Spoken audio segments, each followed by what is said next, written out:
Okay? The solid financial foundation. Okay?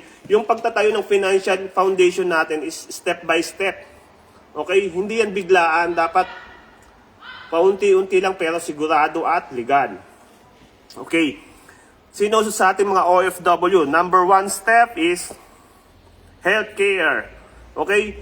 Buhay at kalusugan. Walang OFW na natanggap dito sa abroad or sa ibang bansa na hindi nag-medical. Bakit kailangan mag-medical? Kasi nga buhay at kalusugan mo ang puhunan. Pahalagahan mo yan, kabayan. Kung ang employer mo ngayon ay sa tingin mo inaalgabyado na yung kalusugan mo, wala kang tulog, wala kang tamang pagkain, pag-isipan mong mabuti. Hindi ko naman sinasabi na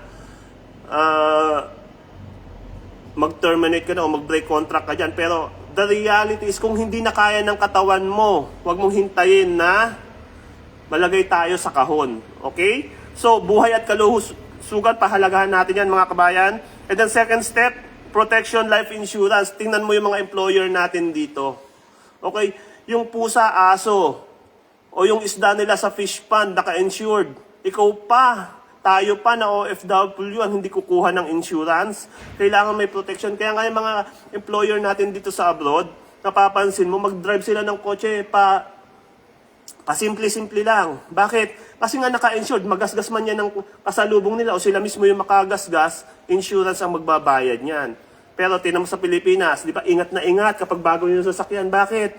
Kasi nga, baka magasgasan, mahirap magpagawa.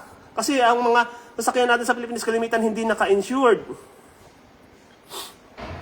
Number 3 step, eliminate debt. Okay, bayad utang. Kung may utang tayo, magbayad tayo, no? Huwag natin takbuhan. Bakit? Kasi ito yung, ang utang ang tinatawag natin na, kaya nga, debt. Halos magkatunog lang, di ba? Kasi nga, ang utang is, tinatawag natin sumpa ng kahirapan or yung kumuloy. Alam mo yung kumuloy sa gubat, yung mga taga-bundok dyan, yung mga taga-bukid dyan, alam mo yung kumuloy, di ba? So yung lubluban ng kalabaw na kapag lumusong ka doon, hindi ka na makakaahon hanggat wala kang makapitan na matibay-tibay na sanga ng puno or lubid or kahit na anong makakatulong sa iyo na makaahon dun sa putik na yon. Okay? Eliminate debt. Kung may utang ka, magbayad. Kapag may pautang ka, kabayan, please lang maningil ka. Okay? Hayaan mo, wag mo silang hayaan na magkaroon sila ng sakit na pagiging makakalimutin kasi hindi mo sinisiningil yung mga utang nila sa'yo. Hayaan mo silang magbayad sa'yo. Singilin mo sila kapag may pautang ka. Huwag kang mahiya. Okay? Kasi nung inutangan ka nila, hindi naman sila nahihiya sa'yo, di ba? Number 4 is emergency funds. Okay? So, kailangan may pera ka sa bangko na anytime pwede mong makuha. Pwede mong tanggalin yung emergency funds kung meron kang extra income na kahit na hindi ka nagtratrabaho, may perang pumapasok sa bulsa mo. So ito yung tinatawag natin na second job mo or passive income na kahit hindi ka magtrabaho, may perang papasok sa account mo, sa pangalan mo mismo, hindi sa pangalan ng ibang tao. Investment, okay?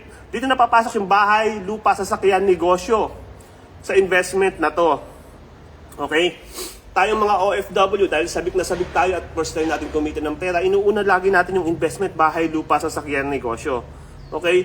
Bumili ng bahay, okay, nagpagawa, pinatiles, tapos malalaman mo na hindi pala nakapangalan sa kanya yung lupa. Doble gastos. Bakit? Kasi hindi kasi nag-aaral ng financial education eh. Negosyo, nagpatayo ng negosyo sa Pilipinas, nakapangalan lahat doon sa taong nag-manage kasi nga nandito sa abroad. Hindi nagpadala ng SPA o minsan kahit nagpadala ka ng special power of attorney hindi nagagamitin ng tao sa Pilipinas. Bakit? Kasi nga gusto nilang makuha yung expertise, yung license ng negosyo na yun para sila na mismo. On the end of the day, ikaw pa ang may utang na loob sa kanila. Tapos sila na yung kumita ng pera. So, huwag nating hayaan na mauna yung investment. Ipanghuli natin lagi yan. Protektahan mo muna yung sarili mo. Gawin natin tong step by step na to. So, bahay, lupa, sasakyan, negosyo.